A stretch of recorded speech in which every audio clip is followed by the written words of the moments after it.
ব্রাজিলের জন্য আত্মবিশ্বাস ফিরে পাওয়ার মঞ্চ।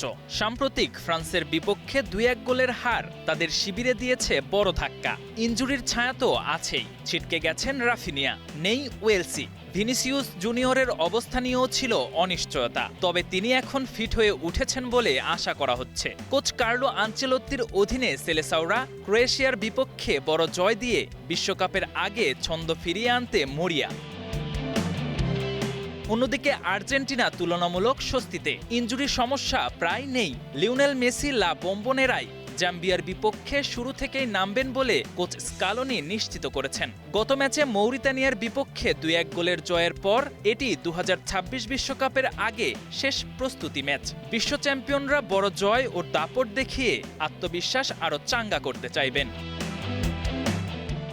সাম্প্রতিক ফর্মে ব্রাজিলের চেয়ে ক্রোয়েশিয়া এগিয়ে। শেষ ৫ ম্যাচে ক্রোয়েশিয়ার ৪ জয় ও ১ ড্র, নেই হার। বিপরীতে ব্রাজিলের ২ জয়, ২ হার ও ১ ড্র। তবে হেড টু হেডে এগিয়ে ব্রাজিল। শেষ ৫ দেখায় সেলেসাওদের ৩ জয়, ক্রোয়েশিয়ার ১ জয় ও ১ ড্র। জাম্বিয়ার চেয়ে অনেক এগিয়ে আর্জেন্টিনা। শেষ ৫ ম্যাচে আলবিসেলেস্তেদের ৪ জয়, মাত্র ১ হার। জাম্বিয়ার রেকর্ড নাজুক, ১ জয়, ২ ড্র ও ২ হার। দুই দলের এটি প্রথম মুখোমুখি লড়াই।